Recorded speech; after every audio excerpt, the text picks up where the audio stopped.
Hey, How's it going? good. You? All good. Do you have headphones by chance? It might be a bit clearer. If not, this will be fine.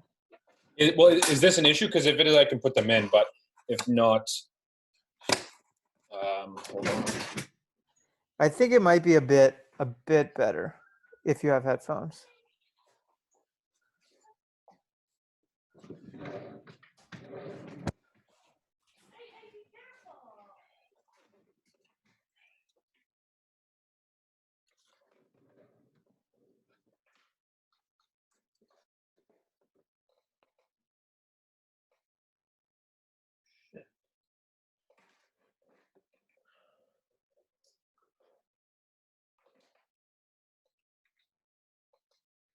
Okay. The only issue. Hold on. Yeah, this could work. Because I have my monitor behind me that I pulled up for some research. So the headphones will mess it up? Nope. No, I just pulled my computer forward. Okay. How's this? It's good. Is lighting good? Yeah. Okay. Sweet. Cool. Yeah, I've been watching like some YouTube videos today on like gun policy and stuff. It is incredibly complicated. Oh Yeah. my. Oh my. Like, I find just thinking about it and doing my own research. The problem is because there's emotional side to it, I just keep going back and forth like, oh, that makes more sense. Let's do that. Oh, never mind. That makes more sense. It is so complicated. So maybe I'll start by asking you the intro question, and then we'll go Okay. from there. Yeah. So yeah, like how easy do you think it should be to buy a gun? Like what's your perspective? Okay. This is actually the best way to start it. Like, because I've thought a lot about that question. How easy should it be to buy a gun? And once you establish an answer to that, then we can talk about all the ancillary things. So to talk about how easy it should be to buy a gun, my answer is, so of course we're mainly focusing on the US, because in Canada it's a lot stricter. In the US, federal background check, which is already occurring. It occurs, and I just found this out today, but it occurs in like gun shops, but not gun shows and private dealers. Yes, but the vast majority of guns are purchased at gun shops. Like very Okay. little is purchased at gun dealers. And And that's gun actually shows. another, or gun shows. But that's another component too, which is sort of loopholes. And Yeah. so assuming there are no loopholes, so I think there should be a federal background check. I actually think it should be like a car, like we have in Canada. So to drive a car, you have to get your G1. Then when you have your G1, it's a learner's permit. You have 8 to 10 months. And then you have to take another test and you get your G2. Yeah. And then after you get your G2, maybe there's like a follow-up test within 5 years where it's your G. And I think they should structure it around that, whereas there's a preliminary test which lets you own like maybe a more basic gun, like a Yeah. pistol is the most basic gun, let's say. And then not only do you have to learn about the gun, but you have to learn all the rules, how to care for it, how to store it, things like that. There's a certain grace period where you're allowed to have it. And then after that, you're allowed to take a follow-up test, and I'll equate that to the G2 or the G, that allows you then to go to the next level, which would be like a rifle or a shotgun or something like that. Okay. Just something along those lines where it's not just the background check. The background check is a part of the licensing. And it's not as easy as going to the store, spending 20 minutes to get the background check and buying the gun. And it should be a little bit more of a nuisance. Yeah. And so that's my opinion on how easy do I think it should be to buy a gun. And then in terms of the types of guns, do you limit it somewhere? Okay, so this is extremely complicated, and I think this is a good spot to start. So let's go by the most extreme and work down. So let's use like rocket launchers, for instance. No one in the US agrees rocket launchers should be legal. Okay. I think you and I agree. Like drones, like drone warfare. Like, Yeah. So stuff like let's use that. Everyone I think is in agreement that they shouldn't be legal. Okay, next step below. And this is controversial. Automatic weapons, also known as assault rifles. These are not legal in the United States. There is so much misinformation. I was able to get lost on YouTube, social media. There's a lot of misinformation. Assault rifles are not legal. Assault rifle is it is a military definition, which means automatic gun. Yeah, So, that's my understanding too. and that means for listeners, one finger squeeze gets an infinite amount of bullets until you run out of bullets in your magazine. Yeah. That is currently illegal in the United States. It always has been for like the last, like, I think since like the 80s. You So are a, oh, what's sorry. the Yeah. I was gonna ask, what's the most like deadly weapon you can legally get today, roughly? Like, what can it do?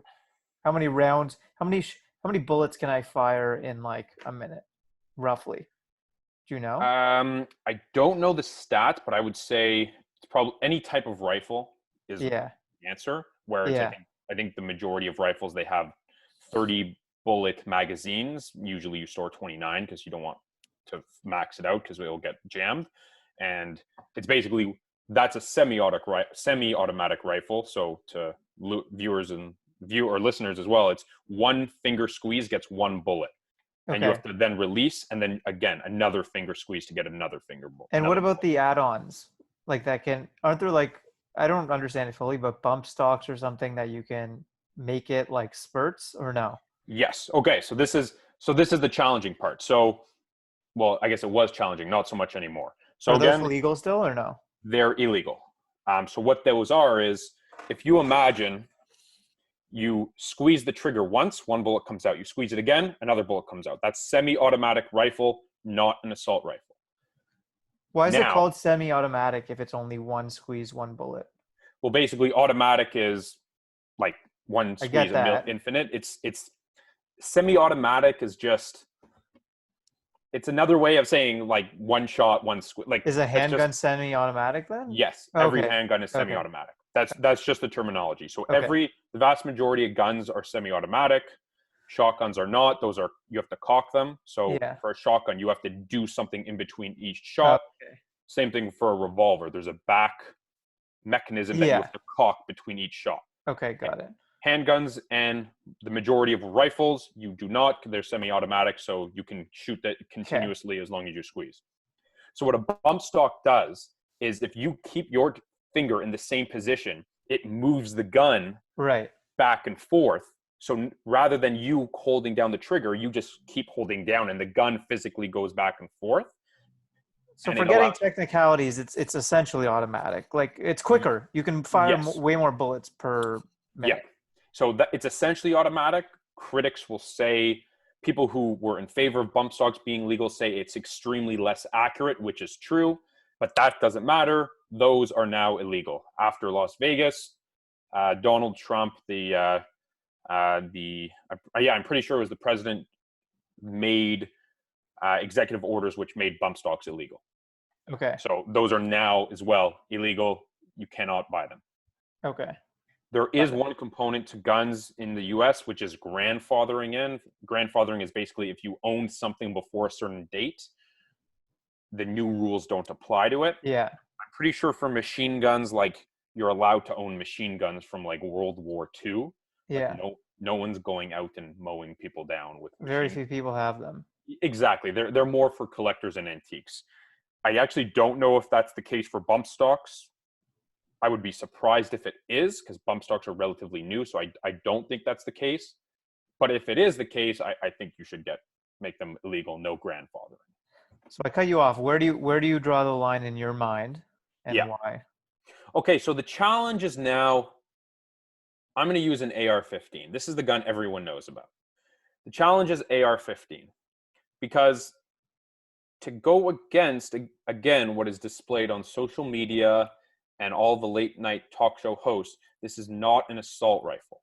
This is one finger squeeze, one bullet. There's Okay. very little difference between an AR-15 and the vast majority of other rifles. Okay, fine. But if we Yeah. compare it to like a handgun, you can fire more bullets and more, and each bullet is presumably more deadly.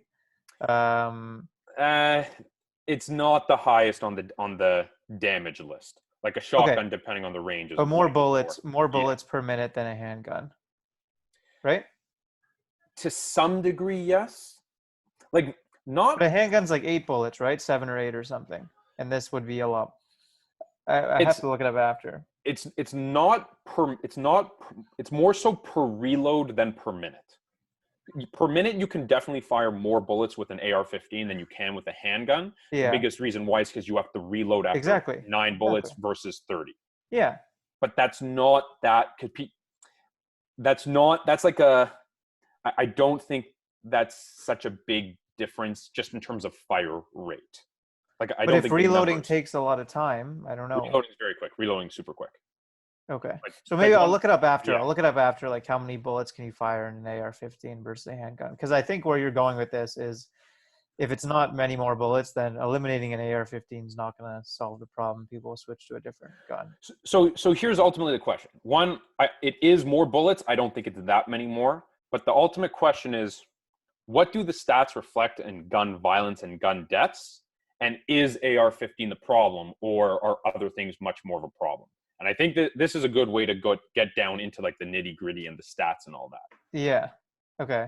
Okay, so a lot of information that I've been finding on the web suggests that there's between 30 and 40,000 gun deaths in the US per year. Uh-huh. So I don't think this is controversial at all. So once I'm looking at lawcenter.giffords.org. So they were using, I don't know what year, but they're saying 36,000 Americans are killed each year by guns. Is So an it average of something 100 a day. is it something like 60% suicide, 30% homicide, 10% Yes. accident? Yes. Okay. So with that in mind, so over 60% are homicide. Or sorry, pardon me, suicide. Yeah. And then 35% are homicide. So that you're already at 96%. 1.4% are law enforcement shootings. 1.3% are unintentional shootings. Okay. So yeah, we'll put that there. Okay. So now let's look at it from a different perspective. So now we've established the vast majority of, or at least the majority of gun deaths are from suicides. So the suicide, mostly probably handgun.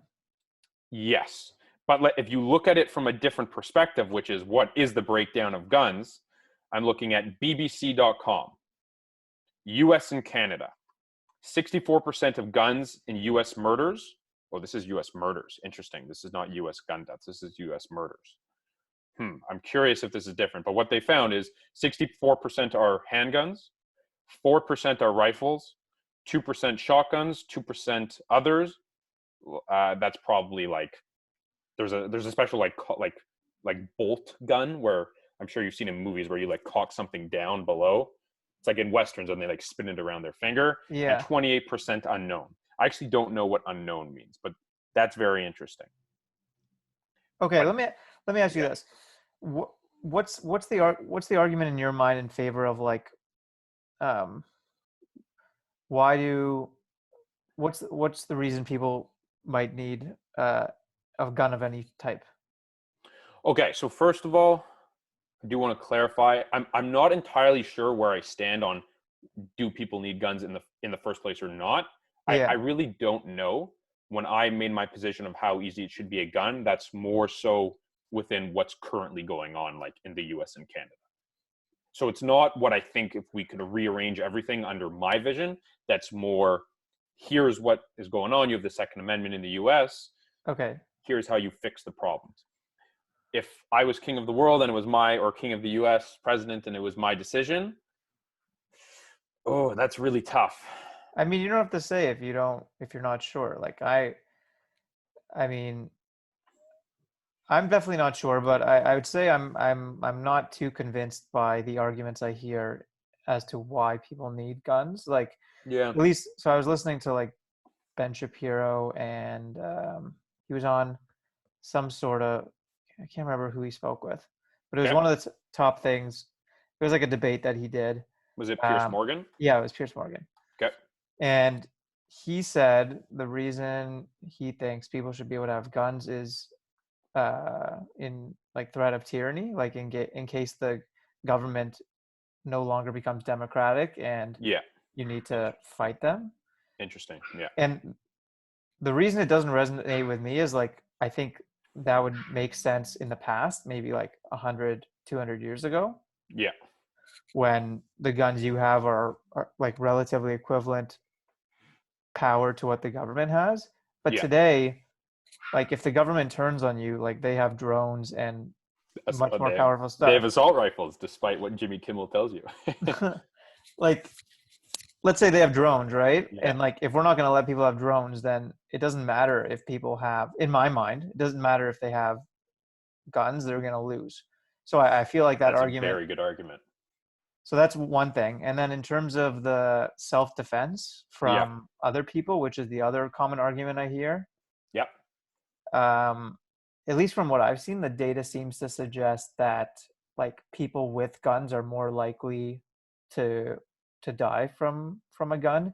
because um, for those reasons of, I'd say, like the suicide and the um, accidental. So the accidental one's clear, right? Like Yeah. having a gun, you're more likely to have an accident than you can't have an accident if you don't have a gun. And then Yeah. on the suicide one, just having the gun, like um, you're more likely to like successfully kill yourself if you have a gun versus Yes. other means. So, anyways, I'll pause there. I'm curious, like, are those the two main arguments that you've heard in favor of why people should have the right to guns? Are there any others I'm missing, or like, what else would you say around those? Well, to start thinking about it now, like I really can't figure out a reason why you would need a rifle. That mainly focuses on the protection aspect. Like I think if you're concerned for your life and you want to protect yourself and someone breaks into your home, Yeah. like I think a pistol or a handgun won't be as effective, but will be closely Okay. will almost be as effective. It definitely won't be as effective, but it will. It's still it's not like a massive drop off from having being completely unarmed. Like Right. it's a very small drop off. Right. To comment about the tyranny thing, you brought up a big point. The government has tanks. Like Yeah. bullets aren't getting through tanks. Sorry, like you can't fight the government. And we're not going to give people tanks. No, exactly. So that's really a very good argument that basically almost debunks or goes against what Ben Shapiro would have said with regards to government tyranny. And I think that was the point of the Second Amendment. It was less about self-defense against other citizens, if I understand it correctly. It was to allow you to fight back from the government if you needed to. I the problem that I'm having is I actually don't know. I've heard and seen people go back and forth on what is the point of the Second Amendment. Is it for personal protection, so you can protect your life, liberty, and your pursuit of happiness, or is it for government tyranny? Yeah. I really understand the personal protection side to it. Again, the challenge is where is the line? So again, everything I said before is not figuring out where the line is. It's going by, okay, in the US, we know where the line is. You're allowed to buy an AR-15.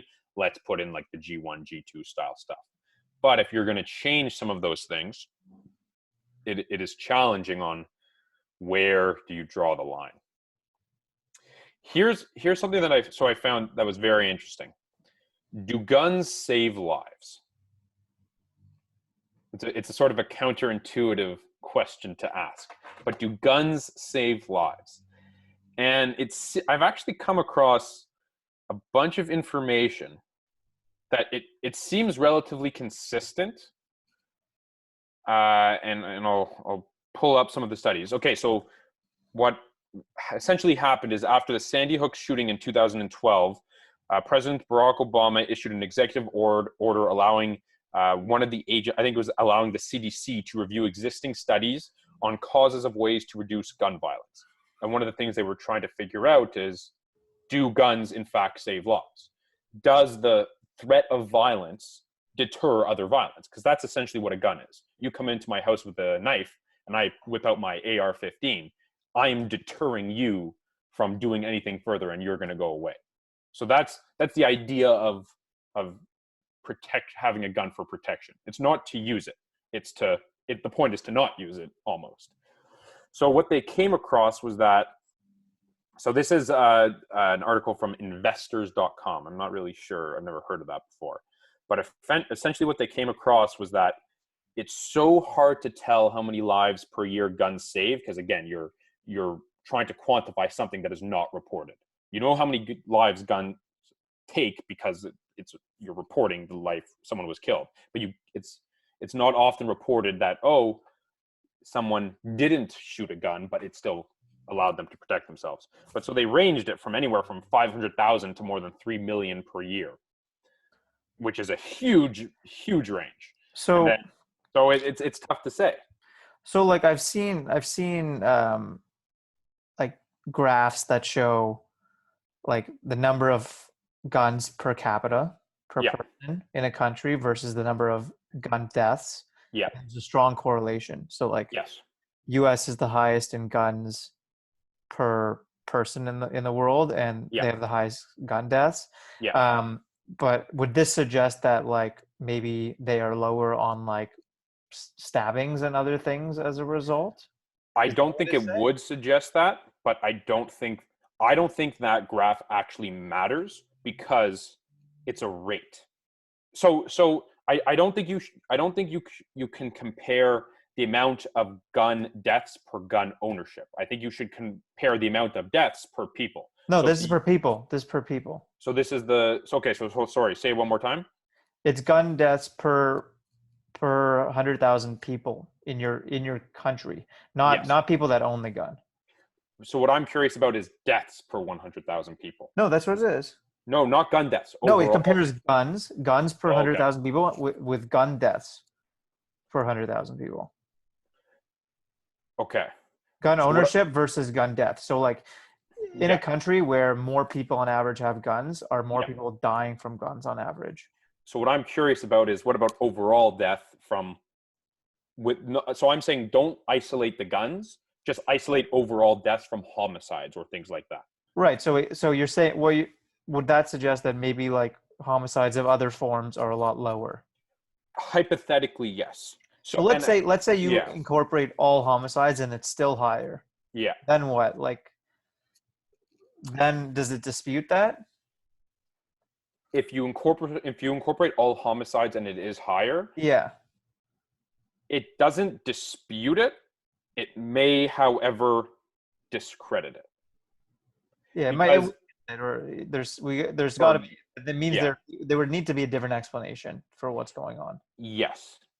But the reason why I'm curious about if you separate gun deaths versus and gun deaths are mainly from are mainly from suicide. So that makes it tricky because if you separate, it's almost like you have to include suicide and deaths in other countries. But I'd be curious to know the death rate per 100,000 people that's linked to like stabbings, gun violence, beating up, assault, all those things, and including and comparing the US with other countries. Because something that would support gun ownership is yes, gun death per gun ownership in the US is higher than any other country, but overall death from these metrics are lower. So that Yeah. would dispute the dispute more gun control, but I don't know if those Yeah. facts are there. I'll have to look into it. I have not been able to find that on the internet. It is extremely difficult. I'll tell you something that I found interesting. In Well, Britain, yeah.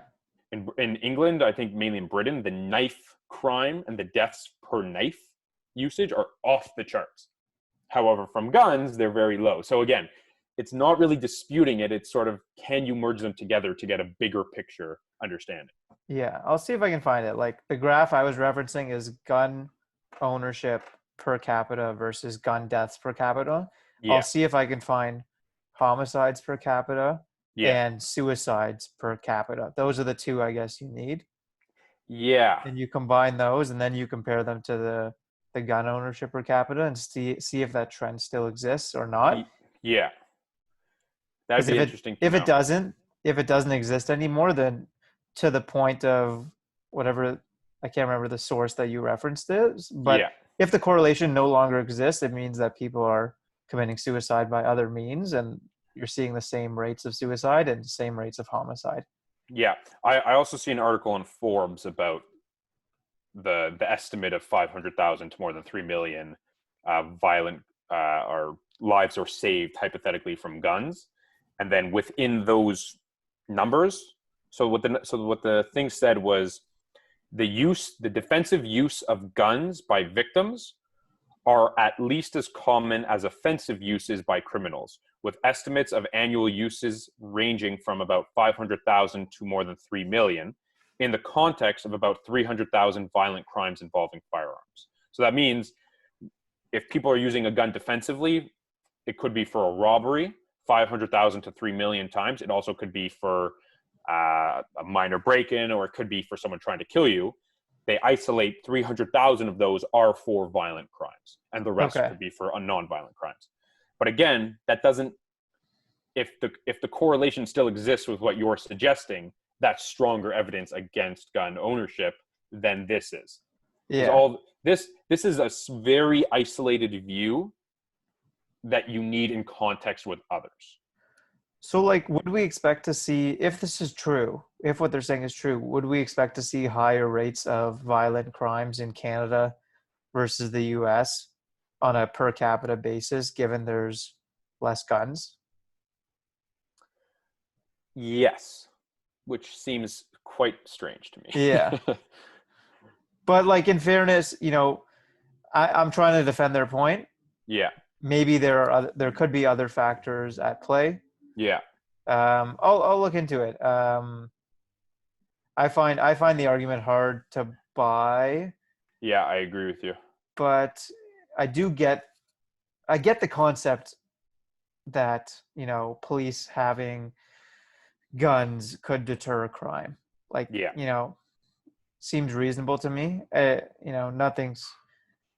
We should like test these things and make sure that, our intuition is actually right.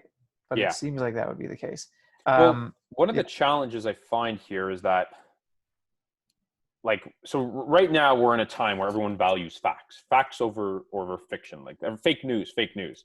The problem is there are so many different ways to look at something the same way from a factual perspective that it's very difficult to draw a conclusion. So, for instance, one example that I found on the internet while searching for people in favor of guns was, I think they were talking about Vermont.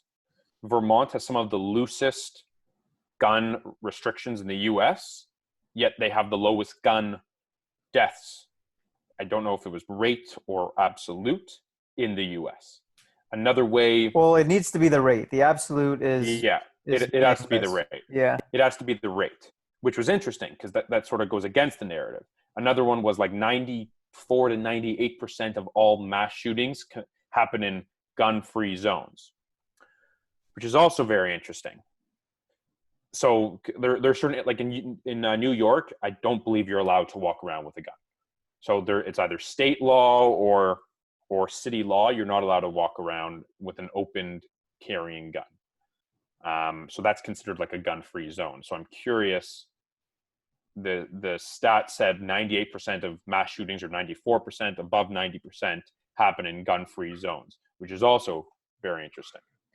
What I don't understand is something that seems very reasonable, like just universal background checks, which I think is just closing those loopholes around gun shows and like private dealers or whatever. Yeah. At least from what I read, an article I read said something like 90% of Americans agree with are in favor of universal background checks. Yeah. And that I think Obama tried to pass legislation to close those loopholes. Yeah. And he needed 60% agreement to pass it. And they didn't get the 60%. So I'm trying to understand, like, how could it be that they don't get the 60% support? Yeah. But 90% of Americans are in favor of it. Like, how is there a disconnect? Like, aren't these people supposed to represent American interests? Yeah, that's very interesting. I'd have to read more into it.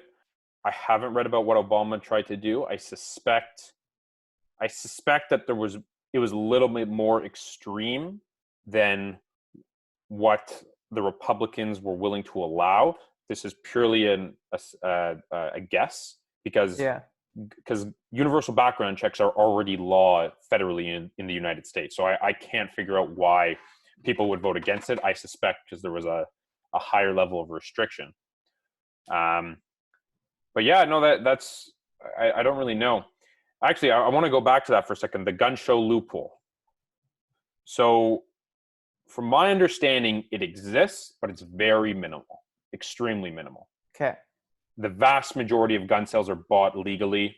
Yeah. Yes, the gun show loophole exists, but it's again, it's very minimal. Now, it doesn't mean you shouldn't get rid of it, but it is very minimal. And private sales again are like, I buy a gun and then I go sell it to my friend.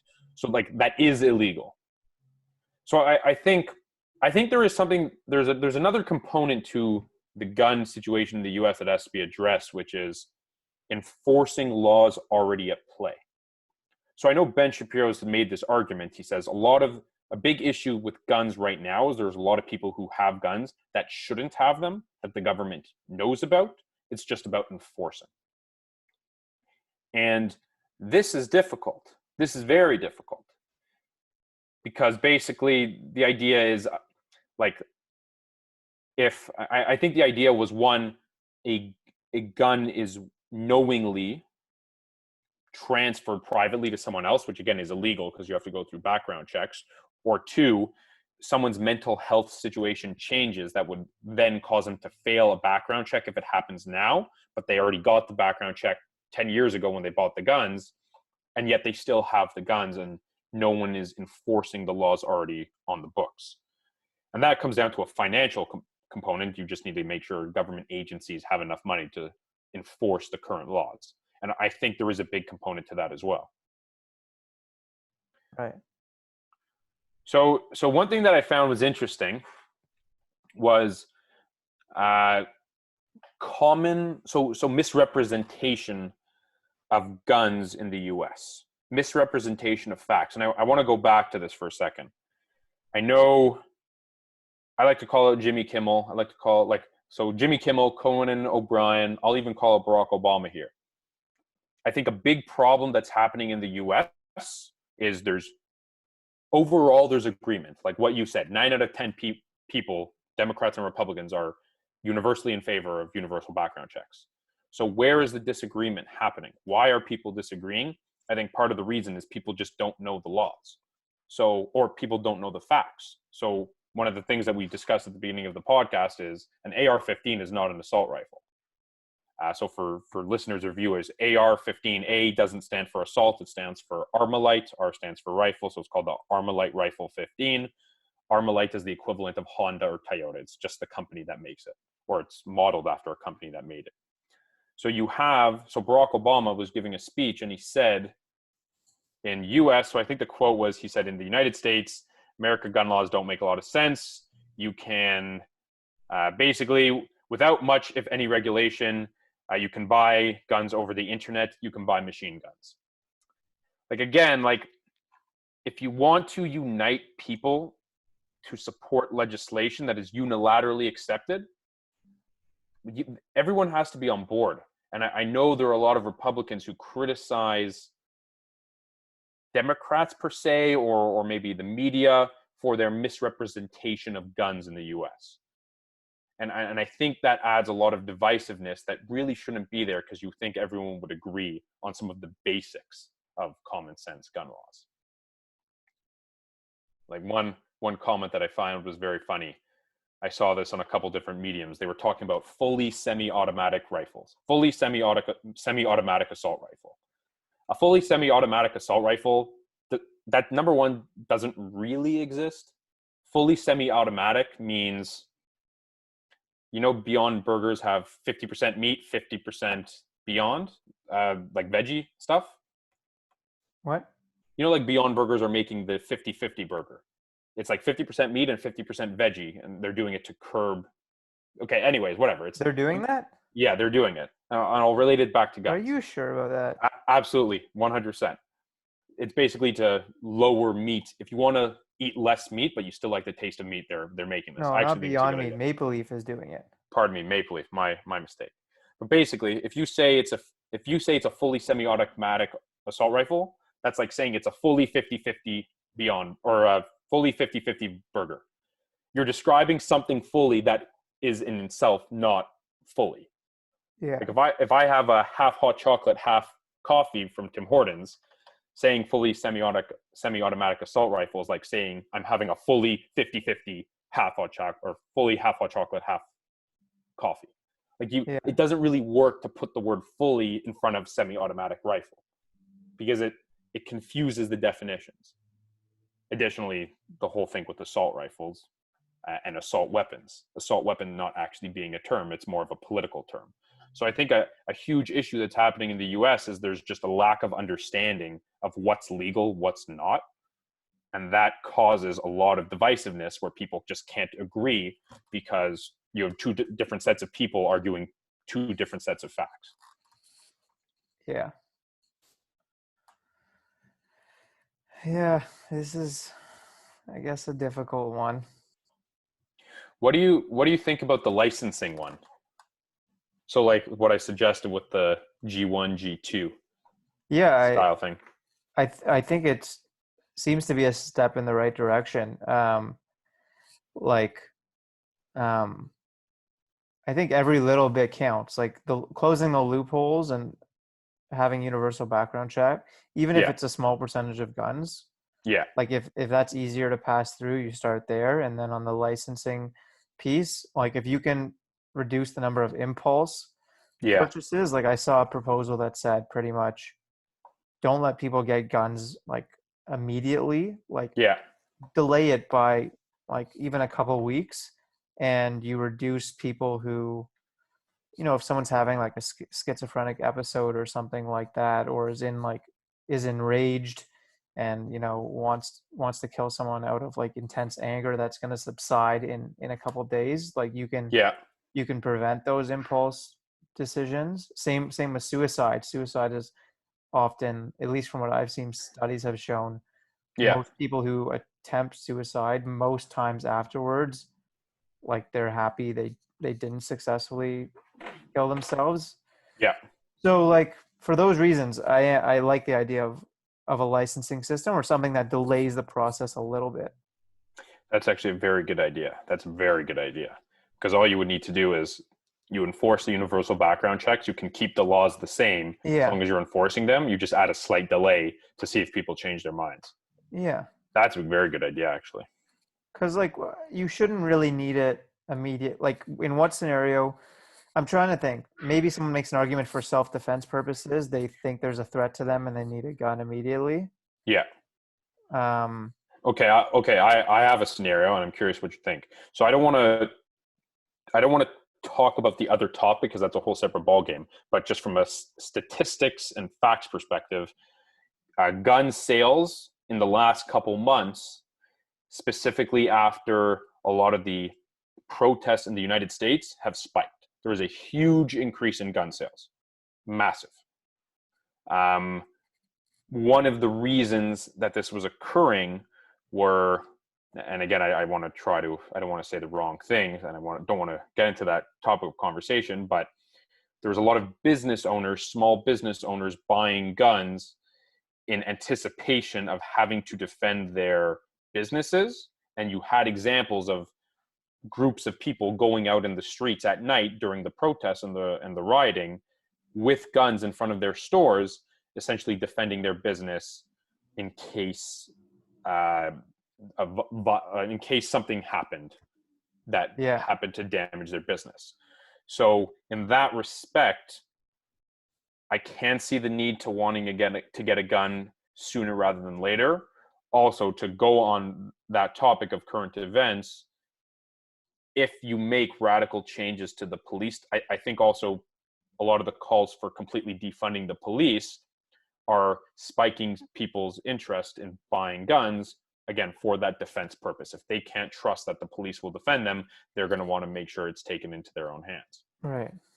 And this also complicates things. Yeah. One thing that I know a lot of people point out, and I don't really know where I stand on this, I sort of flip-flop, is that, so I know there's a lot of lawmakers that often call for major gun restrictions. And I'm not criticizing for them. I totally understand it. But a lot of people comments saying, you live in a house with armed security 24/7, a cop car in front 24/7, or it's a gated community where you have armed guards at the front, and you're walking around with armed guards who you can see have pistols on them 24/7. Yet I have none of those things, and you want to take away my right to defend myself. And that also makes it a little bit tricky, because to some degree, I understand what they're saying. But to another degree, I do think politicians should get some level of protection. So I don't know where the line is. Yeah. It's tricky. Okay, I have a question for you. What do you think about when people use their gun to defend themselves? So I'll give you an example. There was I think a case in Oklahoma or Kansas where a homeowner had an AR-15 and 3 people broke into the house to rob the place. The son was there. He was 20 years old. He picked up the AR-15 and shot dead all 3 intruders. There was a 4th person, a girl, maybe like an 18-year-old, in the car. She was like the getaway driver, and she drove away because obviously I think she saw what was happening. So the cops came back and they charged her with murder because apparently if you participate in a crime and you're an accessory to a crime, even though you didn't do it, you're participating in it. And the guy, the 20-year-old, was not charged of any crime whatsoever. So forget about the girl and whether she should be charged with murder or not. I personally don't think so, but I that's not really the point. What do you think about? Were they going to rob them, or? Yes, yeah. Yeah. They were all masked. They had knives and brass knuckles on them, and they broke into the house. Okay. And so the kid used the AR-15, shot them dead, and he was not charged with anything. So the question is, should he be charged? Should he be sued? Can he be sued? All those things. I mean, based on what you're describing, I would think he's if he thought there was a threat to his own life, then he's defending himself, right? Yes. One of the counter arguments made by one of the parents of the individuals who were killed, one of the robbers, was the AR-15 gave the kid who was defending himself such a huge advantage over the robbers that it wasn't a fair fight in the slightest, which I found was an interesting argument. He didn't pick the fight. So, and that's it's only one example. Is this case closed or no? I think it is closed, and it's only, well, there's actually another case happening. I think this is in Missouri. These 2 people were out on their porch during one of the protests, and they apparently felt threatened and were outside with one of them was outside with their AR-15, flashing it at the protesters because, again, they felt threatened. And they've now been charged with something because they apparently threatened the protesters. Yeah. So apparently a couple had their AR-15 outside their house when a bunch of protesters broke into the gated community and were allegedly threatening them. So there's a huge debate happening in Missouri, which is Missouri has laws that protect individuals from, like, you're allowed to use your gun in protection of your house in what you deem a threat. What they did criminal, or is what they did within the law? And it's really tough to say. Like, to what extent are you allowed to use your gun to deter someone from causing you harm? Well, what does the current law say? Is it? I think the current law is a little vague, and it uses the word reasonable to a reasonable extent. So if someone's robbing your house and then you scare them with the AR-15 and they're running away and you shoot them in the back, that's murder. That's not reasonable. You successfully defended yourself and they were running away. There was no excuse to shoot them, let alone in the back. So that's unreasonable. But what about just having the gun visual there or aiming it at someone? You also get to some tricky territory. Yeah, I guess it depends. Like, how clear is the evidence that a reasonable person would think that they felt threatened or not? Yeah. Right. Like I think that's what I know I'm not a law expert, but I think that's what the goal is. Like, would a reasonable person in their shoes have Yeah. felt threatened? Yeah. And that's what, so just, I don't know the ins and the outs. I Yeah, just know that there's now like a big public debate happening within Missouri where you have like the governor and the attorney general not on the same page, just in terms of what's legal, appropriate defense and what's not. yeah, It's very tricky with the guns because also there's another component to it, which is illegal guns. So I know a lot of very strong gun advocates would say the vast majority of crime is done with illegal guns. I do think this is true, but I also think that that doesn't dismiss the gun argument, because I would imagine in a country where there's a lot of legal guns, the more legal guns there are, it's also very likely the more illegal guns there are.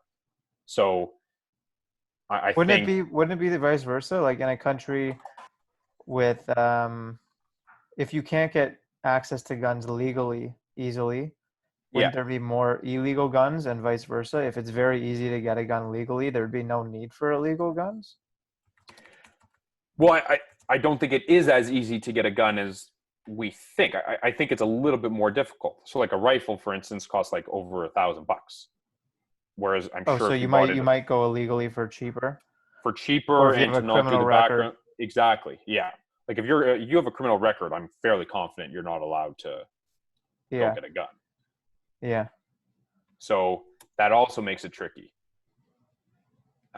because again, even if it's true that a lot of the crime is used, a lot of the gun violence is committed using illegal guns, I think it's reasonable to suggest that the more amount of legal guns, the more amount of illegal guns. Like all it takes from a gun to become illegal is there's serial numbers on every gun. You shave off the serial number so there's no record of the gun, and then you can sell it for cash. Like when you go and buy a gun, every gun is a serial number, so they're able to track it hypothetically. Or if the gun show loophole is technically an illegal gun sale, there you go. yeah. So like the Vegas massacre, all the laws. Okay, so here's the tricky part. All the laws that are currently in play would not have stopped the Vegas massacre. He passed every background check. He was all good. Sorry, all good with Yeah, respect a to the lot of gun. them are like that. A lot of these cases, because either like the thing with background checks is it only works if the person has had a history Yeah, of mental illness yeah, or crime, but it could be their first episode of mental illness, or this could be their first crime, so they would pass the background check. Or like I can't remember which well-known U.S. Mass shooting in the past like 5 or 10 years, but I think it was his mom's gun that he that could have stole been from the Sandy house. Hook or Parkland. One of those, yeah. So same thing, like technically, like yeah, the current system didn't prevent it. Yeah, so so even with the current system, a lot of those problems are not being prevented. That's why I like the license idea. Like I think if you do the license thing, at least at the start, because it's somewhat more difficult, that will do a little bit of deterrence for people getting guns that shouldn't have them. Yeah, I mean, personally, I prefer that to not having it at all. But my gut still says I prefer like no guns, like we have in Canada, pretty much. Like Okay, so what do you think about pistols? I don't see the need. Like I'm not. Um, yeah, I just think like the threat of someone like coming to kill me is just I don't. And it could just be my scenario. Maybe other people feel this threat and have reason to feel it, but um, I'm gonna look up what we talked about Yeah, around. I agree with you that it could be misleading just looking at gun ownership per capita versus gun deaths per capita, because yeah, other forms of weapons could be used for both homicide and suicide. yeah. And I think in my mind, if I can find that data and it still shows that the correlation exists, and that to me would signal that gun ownership is the issue. Yeah. So Um, there's one an thing, interesting thing yeah, piece really quick around suicide, and like yeah, to me, I'm not an expert, but um, it's not crystal clear to me like as to like how restrictive we should make it for people to be able to kill themselves. Like, oh, um, interesting. yeah, because like yes, I totally agree with the date with the facts that show that most people are thankful after like a failed suicide attempt. But Yeah, that said, there are people that have chronic, serious mental health conditions, and the current treatment available just doesn't suffice. yeah, So I don't think it's super clear cut, at least in my mind, that like we should be making it so difficult for them to end their life in some extreme cases. yeah. I do see what you mean. That's an interesting discussion. Okay, so I have a question that, again, hyper focusing on the U.S., but so I know a lot of Democratic candidates were advocating completely making it illegal to purchase or own like AR-15, AK-47s, a lot of well-known rifles. Yeah. So one thing I found interesting is the debate moved from what is common sense to is that constitutional and is that legal? So just what can the president actually do with regards to guns in the United States versus the Senate and Congress instead. Uh, And I found that's also an interesting discussion happening with guns because the president doesn't have the ability to overturn the Second Amendment. yeah. I don't. I should try to understand like how the system works better around Senate and Congress and passing change and stuff like that. Like I don't fully know the ins and outs, or honestly, I don't even understand it well at all. So I might read up on that. Um, I was listening to Yeah. Jim Jeffries, who's a comedian, talking about gun Okay. policy, and he made a joke which I liked around like he's like people always say it's the Second Amendment, you can't change it, and he's like it has the name amendment in It's it. an amendment. Yeah. Yeah, so I don't buy that argument. Like we gotta be able to change things over time as we learn and develop as a society. Like yes, you want to have the proper systems in place so that Yeah. we're making the right changes, Yeah. but Okay. So here's a question. So the way you can change the Second Amendment, it's just not going to happen in the United States. You need to have I'm pretty sure you need to have a super majority in one House of representatives and a majority in the other. So a super majority is like 2/3 or 75% of all members voting in favor of overruling the amendment.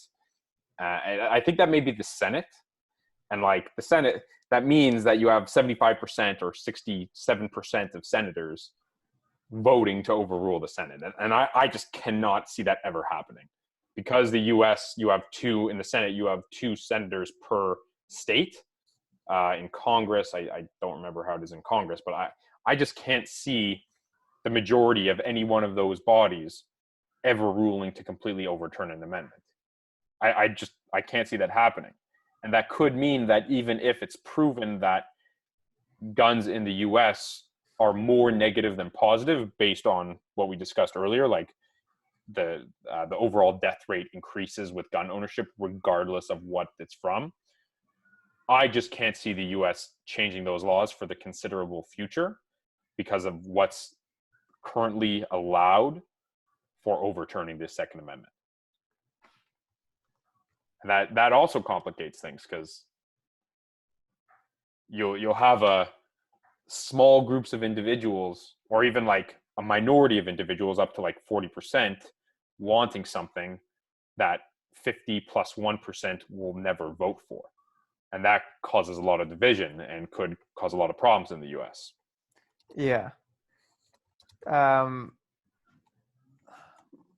going back to like the safety argument, Yeah. I just feel like my gut says that it's flawed. Uh-huh. In the sense that like my gut says like, well, first of all, we talked about the accidents, like having a gun accident. You know, you can't have a gun accident if you don't have a gun. Yeah. That's one piece. The suicide piece becomes a lot more likely that if you're suicidal, that you're going to successfully kill yourself. That's another piece. And Yeah. then just around actual confrontations, I'm Yeah. trying to think about like someone breaks in, maybe Yeah. they have a gun on them, but they really didn't have any intent to use it. They more had it as like a threat. Hmm. I would say I don't understand the minds of criminals. I'm just guessing, but like a lot of armed robberies, they probably don't want to kill anyone. It's more Yeah. the threat. But Yeah. if they see you have a gun as well and pointing at them, like things could escalate. Versus if you didn't have the gun, like you just like I'd rather let them rob me than like get in a shootout with them. Okay. Here's the challenge though, and I have a question. If you would prefer this, what if? Okay, I actually disagree with you. I think if someone was robbing my house, I would want to have a gun on me. Really? Not from a Why? Because you think they're gonna hurt you, or you want to protect your stuff, not people, your physical possession. Is it to protect your physical possessions, or yourself and your family? more so myself and my family, and I just can't trust. I can't trust the positive intention of someone breaking into my home, that they only want my stuff and they don't want to hurt me, because I can see one going hand in hand. Why would they want to hurt you? I don't know, but the reason would want a gun, Yeah. at least just for this example, is because to me, the best way of ensuring that I don't come out of this harmed is by ensuring there's no one there to harm me. So either get out of my house, I have a gun, if you don't leave, I'll shoot you, or actually shooting them. The police are not going to help, not because they're incapable, but I'm pretty sure from like in Toronto, like the average police response time is like 13 minutes or something. Uh, Maybe that was the ambulance, but like the Whatever. police It's not are, gonna be. It's not gonna be a minute. exactly, the police Yeah. are not going to be there within maybe within 5 to 10 minutes. Yeah. So I wouldn't want to take that risk on the potential, or on the robber having good intentions of not harming myself or my wife or my kid, and that's why I would have a gun. So here's I my just question. I have trouble wrapping my head around like what their motivation.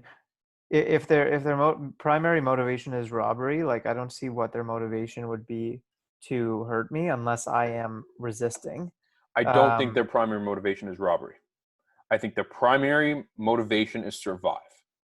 And I don't want I basically what I'm getting at is, it's unfortunate the way the world is, but a lot of criminals, they do things out of perceived necessity, the need to survive, the need to, and I'm not, I don't want to look at criminals in a one-minded way, like they're all terrible.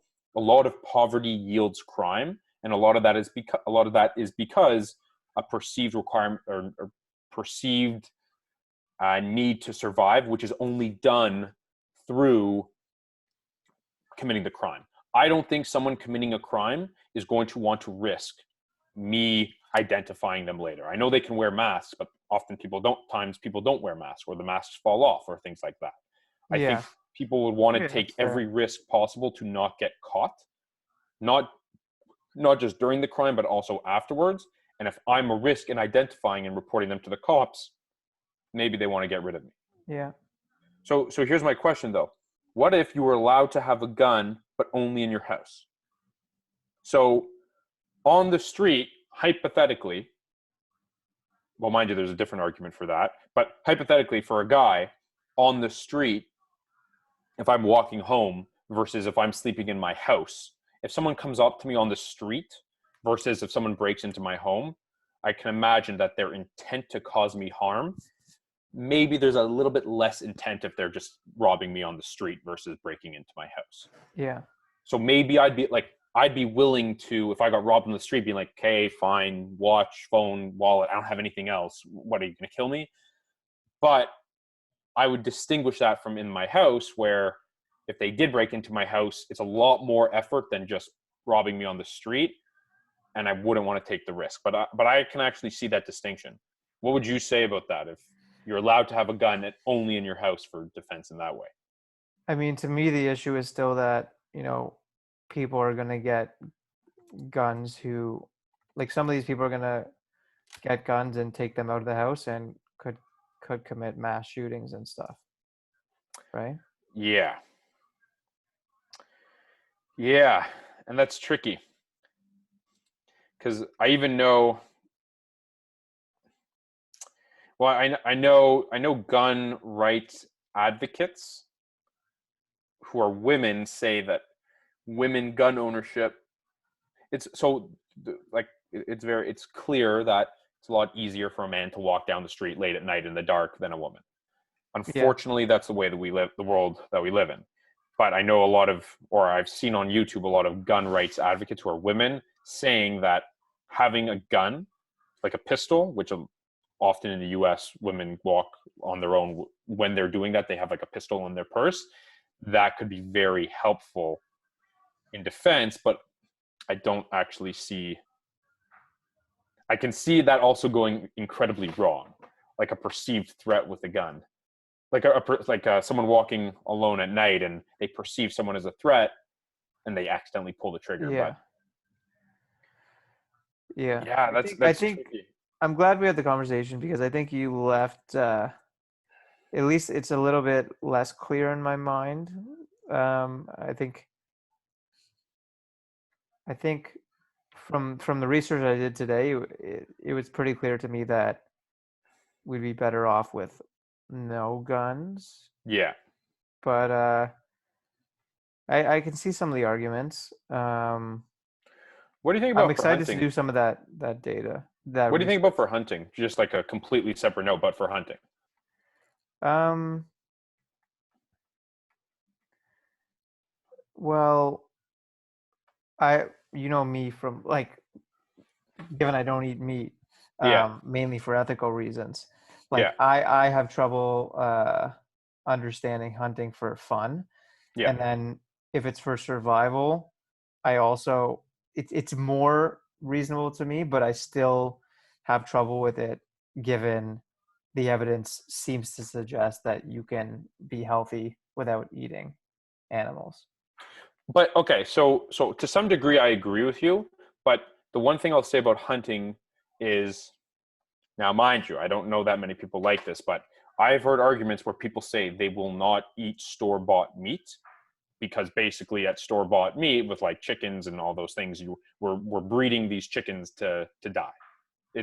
There's no freedom whatsoever. We are putting them in cages immediately, and the male ones we're doing Yeah, unknown you could things make to. an argument that hunting animals causes less suffering for the animals than factory farming. And I And would I would agree it's with that. yeah, and it's also like a lot of people who are very against being like vegetarian, they say it's only natural. It's only natural that humans eat meat. Again, what's happening in our food supply chain, I would counter as not natural. But I can understand why going out in the woods hunting for a cow or maybe not, cows aren't really that wild, but like a deer or a moose or something like that.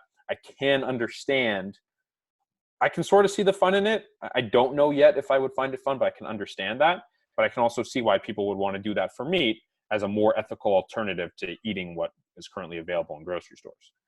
Yeah, I mean, like, personally, I would say the most ethical thing is, like, do neither. Yeah, I do neither. But yeah, it's tricky. Yeah.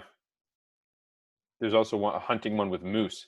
So like I know in Newfoundland, in Canada, Overpopulation. there's an overpopulation of moose, and it leads to a lot of, not a lot, but there's a decent amount of problems that they cause. And there's like moose hunting season where after the season where moose typically breed, it's legal and encouraged. I'll use the word encouraged lightly. It's legal and lightly encouraged to go out hunting moose just to deal with overpopulation. But So, again, that's a difficult argument for mass in favor of guns. yeah, I don't know. The Most people might consider my view on this extreme, but the animal rights activist in me says, like, there's enough places on Earth for us. I wonder, like, would if we didn't kill them, would the Earth be overrun by moose? If not, like, if they just occupy a certain area, like maybe we just don't settle there. Like, if it's Yeah. such an issue, there's enough other space. Um, Hunting's an interesting one, actually. We're sort of getting off topic, and if you want to go back on topic, I'm no, it's happy to. okay. It's okay. Have you heard of Adam Ruins Everything? No. Okay, this is like, it's somewhat common on like YouTube. So this guy Adam Conover, he used to work for, either he used to or still does, he worked for College Humor, and he does this whole thing on game hunting. So like hunting like all Yeah. these animals in Africa, like lions and rhinoceroses and things like that. And again, I think this guy is more left wing, more liberal than he is right wing. Uh-huh. But essentially, he puts out a very compelling argument for game hunting in Africa. And he breaks it down by basically, it's not poaching, it's game hunting. And the idea is you have people from like North America or the US pay hundreds of thousands of dollars, like 50 grand, 100 grand to go and hunt a single lion or a single rhino. But that gives the area or the country a lot of money in revenue money to like actually provide for the rest of the animals. It's basically sacrificing one in favor of the group and Yeah. actually protect against poachers. So like the idea with poachers is a poacher will go and kill every single rhinoceros and like take off their tusks and sell that because they're worth a lot of money. Whereas Yeah. game hunting, you're legally allowed to hunt one rhinoceros under strict watch of government, and that's it. And then you pay a shitload of money to do it, and then after that, you go home and they take that money to defend the rest of the animals against poachers. And there's a very interesting argument that actually finds game hunting, at least within the current system, or at least within, I guess, Africa's current system, somewhat ethical, or it's hard to call it ethical, but Yeah, like I know. at It's an least interesting way to evil. spin it.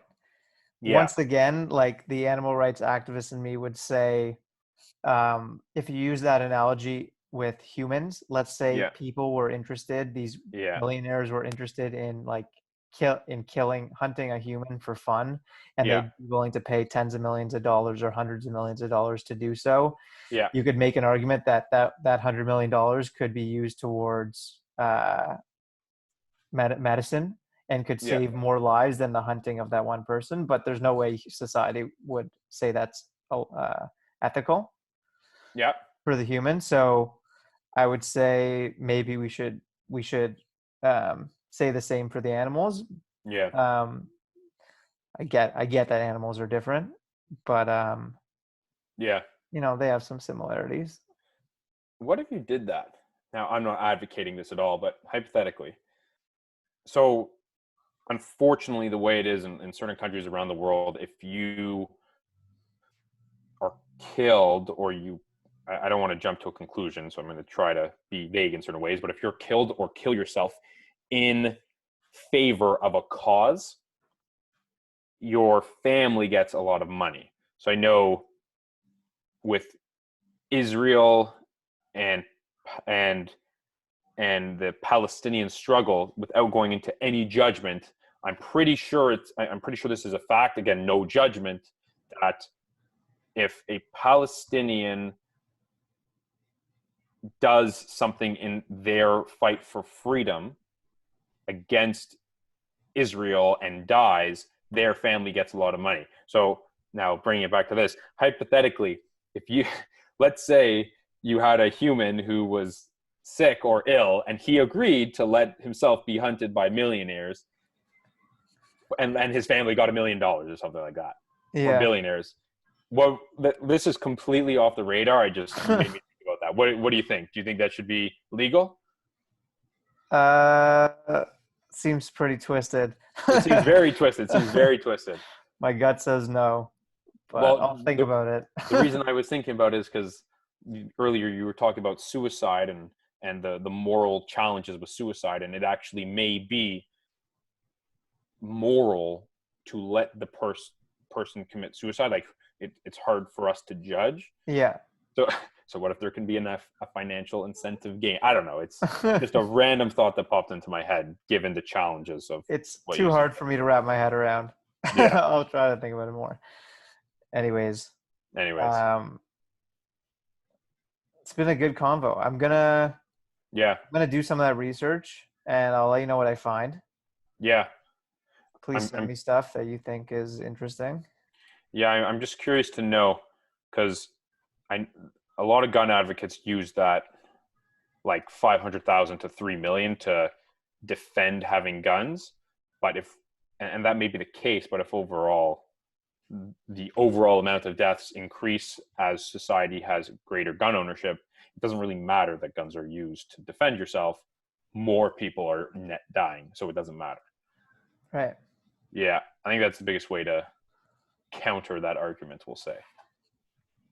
Cool. Anyways. Until next time. Next time, thank you very much. Much appreciated. Thank you. Okay. Okay, we'll chat soon. Okay, bye.